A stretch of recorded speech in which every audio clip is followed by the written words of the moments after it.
जी नमस्ते। मैं हूं गौरंग पंडा। पंडा एस्ट्रोलॉजी में आप लोगों का स्वागत करता हूं। एक नया वीडियो के साथ मेरा कुछ नॉलेज को मैं आपके साथ शेयर करना चाहता हूं। ये 17 सितंबर 2022 से 17 अक्टूबर 2022 तक का एक एस्ट्रो प्रेडिक्शन का वीडियो है। ये संक्रांति से संक्रांति तक का टाइमिंग है एंड ये राशि के हिसाब से नहीं है, ये लग्न के हिसाब से है। एंड तुला लग्न के लिए ये जो प्लानिटरी पोजीशंस है ये किस तरह का इम्पैक्ट एंड रिजल्ट कर सकता है, ये कोई इंडिविजुअल व्यक्ति विशेष का हॉरोस्कोप नहीं है। इसे इसी हिसाब से मत देखें। एंड सेकंड, राशि के हिसाब से इसको मत देखें, लग्न के हिसाब से देखें। संक्रांति का संक्रमण होता है 17 सितंबर एग्जैक्टली 7:22 AM, मतलब सुबह का टाइमिंग में। ये संक्रांति में चंद्रमा का स्थिति था रोहिणी नक्षत्र में, खुद का नक्षत्र डिवीजन में। इसमें कुछ नक्षत्र divisions, transit of planets and तारा चक्र, एस्पेक्टेशन ऑफ प्लैनेट्स, कुछ डेटेड्स इस 17 से कमिंग 17 अक्टूबर तक का लग्न के हिसाब से कैसे इम्पैक्ट करेगा चंद्रमा का ट्रांजिट, कुछ संक्षेप में आगे मैं बताने वाला हूँ। तुला लग्न राशि के हिसाब से मत देखिए, ये तुला राशि नहीं है। जैसे कि यहाँ तुला राशि है, यहाँ पर आपका 1 लिखा होगा या ASC लिखा होगा या लग्न लिखा होगा, इसको एक समझ के आप इसको एनालिसिस देख सकते हैं। जो बच्चा या बच्ची अगर इसी टाइमिंग में जन्म लिया है और आपका ज्योतिष में रुचि है तो इसको आप रिसर्च के ऊपर आप इस टॉपिक को ले सकते हैं। उसी दिन और उसी समय एग्जैक्टली भद्रा योग, हंस योग, 2 पंचमहापुरुष योग में से एक योग, दो योग मिलता है पंचमहापुरुष योग में से। गजकेसरी योग, चंद्रमंगल योग, बुधादित्य योग और कई सारे योग है, मगर इसमें से इम्पोर्टेंट्स कुछ मैंने निकाला। मगर एक केमद्रुम योग बनता है यहाँ, केमद्रुम योग, ये 4 नंबर का केमद्रुम योग। जब मीन्स चंद्रमा के आगे या पीछे अगर कोई प्लैनेट ना हो तब तो ये योग बनता है। अच्छा योग नहीं है। चंद्रमा के आगे और चंद्रमा के पीछे अगर कोई प्लैनेट नहीं है, जैसे कि चंद्रमा आपका उसी दिन उसी टाइमिंग में अगर कोई बच्चा जन्म लेता है तो 8 हाउस में चंद्रमा का ट्रांजिट है एंड इसका आगे का हाउस खाली है, पीछे का हाउस भी खाली है। यहाँ जो राहु होता है वो छाया ग्रह है, ये कोई प्लैनेट नहीं है। ये भी आपका कन्फ्यूजन में हुई होगी शायद कि राहु या केतु होने से क्या केमद्रुम योग बनता है। हाँ बनता है, क्योंकि राहु एंड केतु को प्लैनेट्स ग्रह के हिसाब से नहीं लिया गया है। ये अच्छा योग नहीं है। जैसे कि मन में जितने सारे कुछ चिंतन हम सोच में लेते हैं ना, वो सब की सब टोटल हमारा सबकॉन्शियस माइंड को ट्रांसफॉर्मेशन हो जाता है एंड सबकॉन्शियस माइंड सच में हमें चलाता है। उसी के आधार पे हम चलते हैं, हमारा डेली लाइफ होता है। हम जानते हैं हम ये काम अभी के अभी कर रहे हैं, मगर ये सच नहीं है। ये करने के पीछे फिर और एक मन है, अवचेतन मन। ये वीडियो लंबा हो जाएगा। सो तुला लग्न, लग्न अधिपति आपका शुक्रदेव 11th हाउस में है। लग्नाधिपति आपका 11वां घर में है, सूर्य की घर में। और ये शुक्र कन्या साइन को चले जाएंगे 26 सितंबर को, 12वां घर को आ जाएंगे।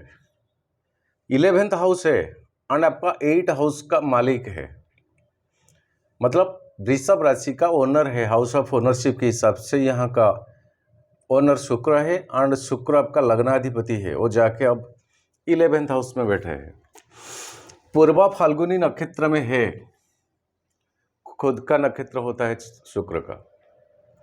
पूर्वा फाल्गुनी नक्षत्र शुक्र का खुद का नक्षत्र होता है एंड शुक्र एक्सपेक्टेशन करता है मंगल से एंड राहु से। शुक्र मंगल एंड राहु से एक्सपेक्ट करता है। जैसे कि राहु आपका 7वां घर, मंगल आपका 8वां घर। 11th हाउस में शुक्र, ये दोनों प्लैनेट का गुणवत्ता को कुछ लेकर आए हैं। और राहु आपका इटसेल्फ 7वां घर में है। राहु भरणी नक्षत्र में है, जो कि शुक्र का नक्षत्र। ये पॉइंट शुड बी नोटेड। देखिए सिस्टम किस तरह बनता है आपका। 7th हाउस आपका पार्टनरशिप, स्पाउस का कारक, पत्नी का कारक का घर है, दाम्पत्य जीवन का कारक घर है। कुछ सेक्सुअल एक्टिविटीज, फिजिकल रिलेशनशिप, इस सब का घर है। एक डिस्टेंस जो कि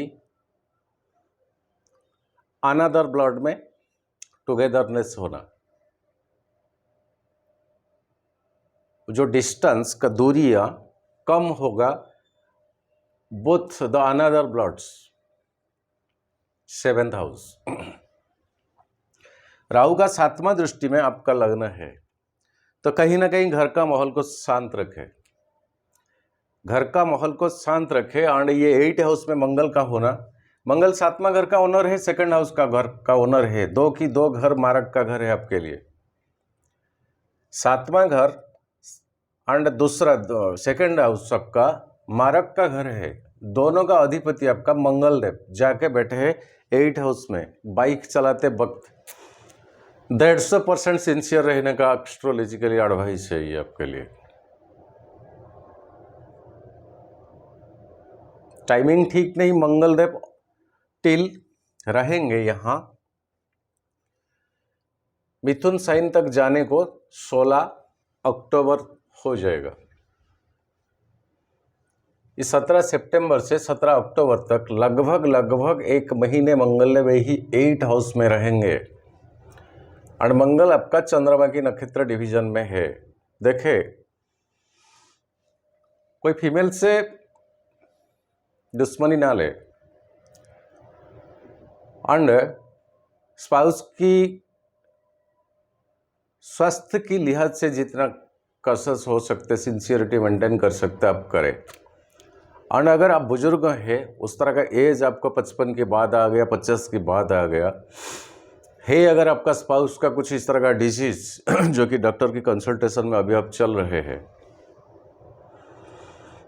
तो रूटीन को मिस्टेक मत किया करें, रूटीन को मिस्टेक मत किया करें। एंड अगर वो बेसिकली है ब्लड रिलेटेड कोई प्रॉब्लम्स, ब्लड रिलेटेड कोई प्रॉब्लम्स, ब्लड को रिलेट करके बहुत सारी चीज़ें होता है फीमेल्स में, अगर है तो बहुत कॉशस मेंटेन करें। 8 हाउस में मंगल ठीक नहीं, शुक्र से बिलोंग्स करता है दृष्टियाँ। 7th हाउस में राहु शुक्र को एक्सपेक्टेशन करता है, और लग्न में केतु बैठा है। ये पीरियड इसी लिहाज से आपके लिए ठीक नहीं है। रोड का नियम कानून माने, ढंग से बाइक या कार चलाए, स्पाउस का शरीर के ऊपर ध्यान दे। और 6 हाउस में बृहस्पति रेट्रोगेशन की पोजीशन में है आपका, वो 3rd और 6 का है। आपका जो नौकरी पैसा होता है, मतलब जॉब, जहां पर हमारा कामकाज का जिंदगी चलता है, उसके ऊपर जरा ध्यान रखें, क्योंकि 5th हाउस तक बृहस्पति का कुछ फोकस आता है। जबकि कोई भी प्लैनेट कहीं अगर रेट्रोगेशन वक्री होता है तो,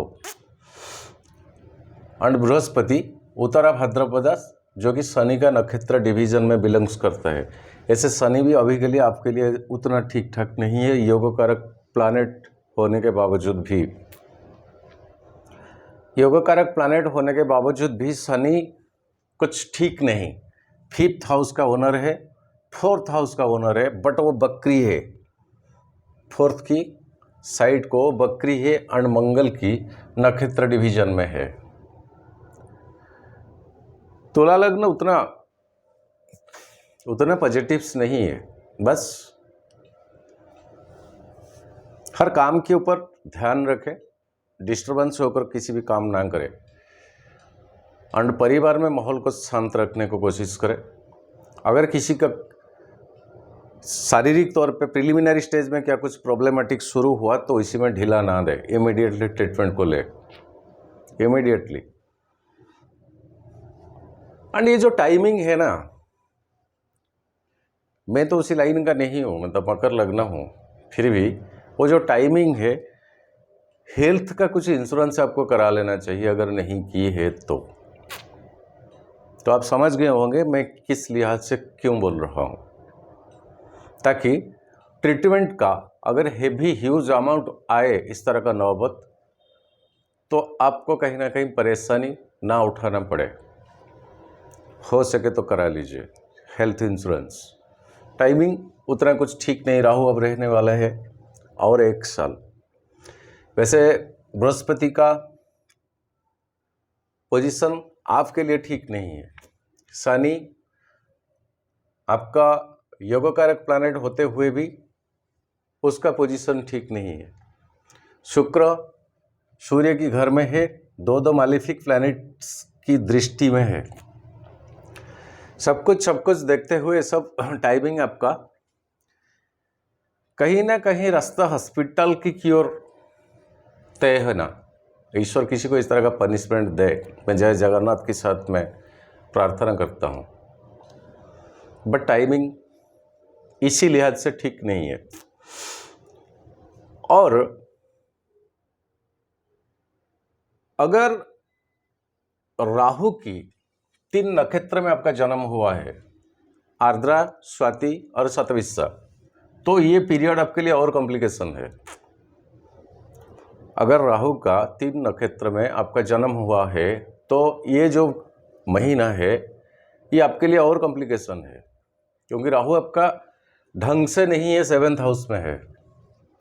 शादी वगैरह का है, अगर प्रपोजल पहले से पड़ा हुआ है तब तो ठीक है, नहीं तो इसी टाइमिंग में टॉप एंड तक जाते हुए कुछ ना कुछ ऑब्स्टेकल आके पहुंच जाएगा, फिर वो टूटना पड़ेगा या पोस्टपोन होना पड़ेगा।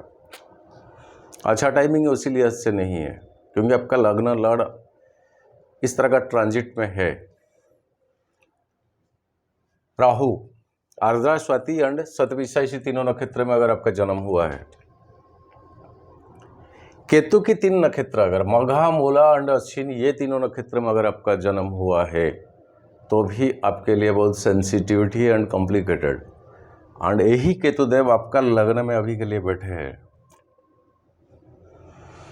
यही केतुदेव आपका लग्न में अभी बैठे हैं एंड एक्सपेक्ट करता है शनि से।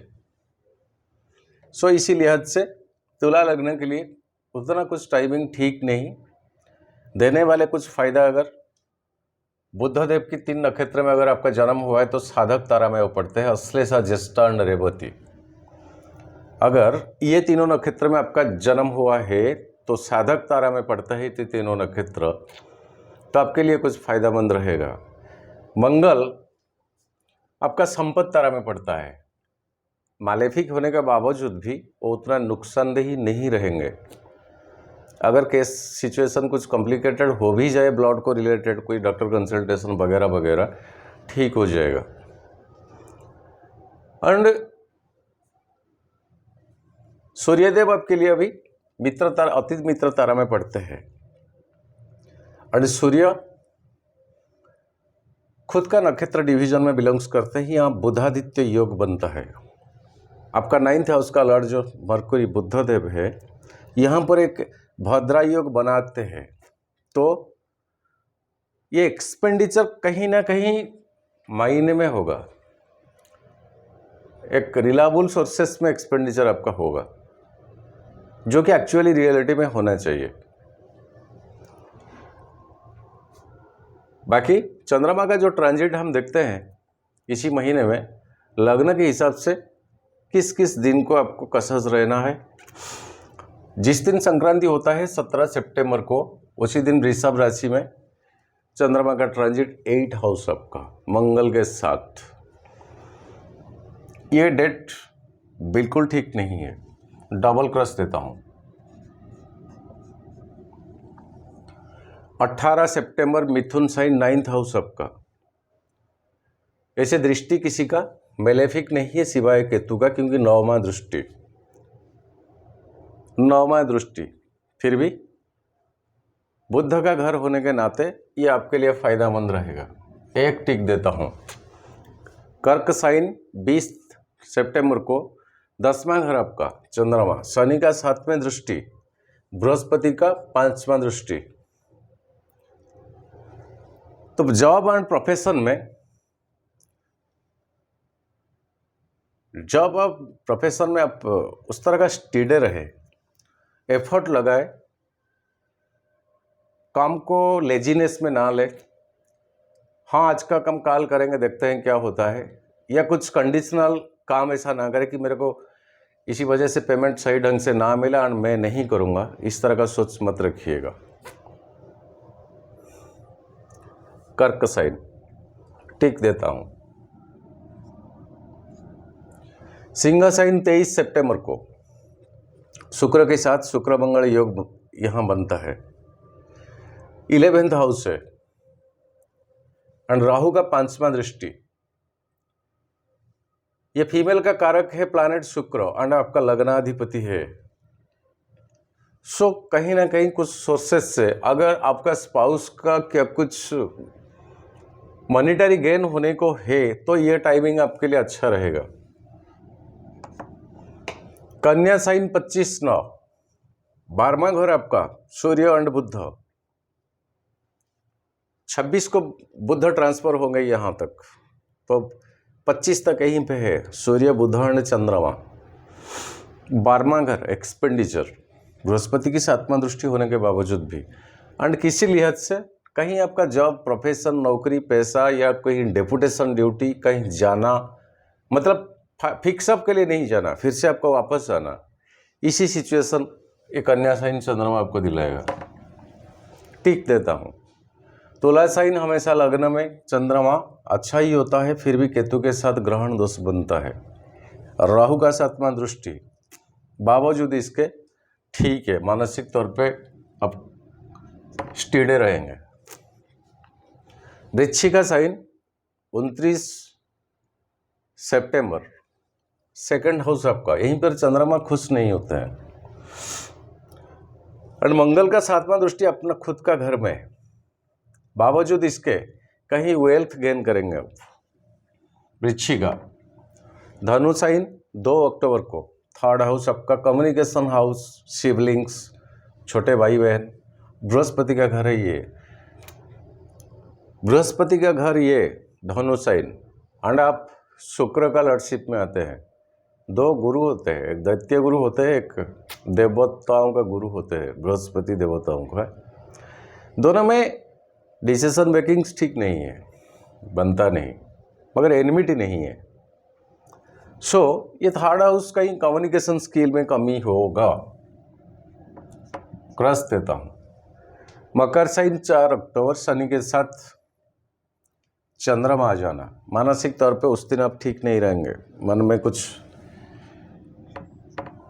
कुंभ साइन 6 तारीख को, 5वां घर आपका क्रिएटिविटी एक्टिविटीज़ का घर है, ये शनि का घर होने के बावजूद भी आपके लिए पॉजिटिव रहेगा। मीन साइन बृहस्पति के साथ 8 अक्टूबर को 6 हाउस, वही काम काज का जहाँ से पैसा कमाते हैं हम रोज़मर्रा की ज़िंदगी, यहाँ पर किसी से कुछ तानातानी हो सकता पैसा को लेकर, क्रॉस देता हूँ, टिक भी देता हूँ। 10 अक्टूबर को मेष साइन 7वां घर राहु के साथ यहाँ ग्रहण दोष बनता है चंद्रमा का। पत्नी की या पति की, स्पाउस, ध्यान रखे, ख्याल रखे, क्रॉस देता हूँ, टिक देता हूँ। वृषभ राशि उच्च का जगह है चंद्रमा का, एंड 8 हाउस है आपके लिए, तो कहीं ना कहीं एक अनएक्सपेक्टेशन गेन या अनएक्सपेक्टेशन लॉस कुछ भी दिखा सकता, क्रॉस देता हूं। मिथुन साइन 5 अक्टूबर को, 9th हाउस आपका, केतु का दृष्टि, फिर भी ठीक रहेगा, एक टिक देता हूं। और 17 अक्टूबर कर्क साइन 10वां घर आपका, शनि की 7वां दृष्टि और बृहस्पति की 5वां दृष्टि, बेस्ट रहेगा, टिक देता हूँ। देखिए इसको कई कमेंट्स में आपने सवाल किए थे कि शेयर मार्केट के ऊपर क्या कुछ बताइए, इसको भी आप लगा सकते हैं शेयर मार्केट में। ये डेटर्स के लिए ना इन्वेस्टमेंट करें या चुप रह जाए, जो पॉजिटिव डेट है किस में इन्वेस्ट करें या पैसा को विथड्रॉ कर सकते, इसीलिए से आप इसको लगाइए। अगर आपको बेसिक चीज़ का ज़रूरत हो तो आप मेरे को डायरेक्ट फ़ोन कर सकते।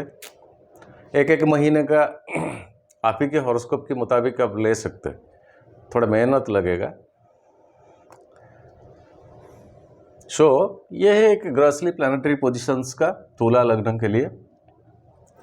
फिर मुलाकात रहेगा अगले वीडियो, तब तक पन्ना सर को इजाज़त दीजिए। जय जगन्नाथ, नमस्ते।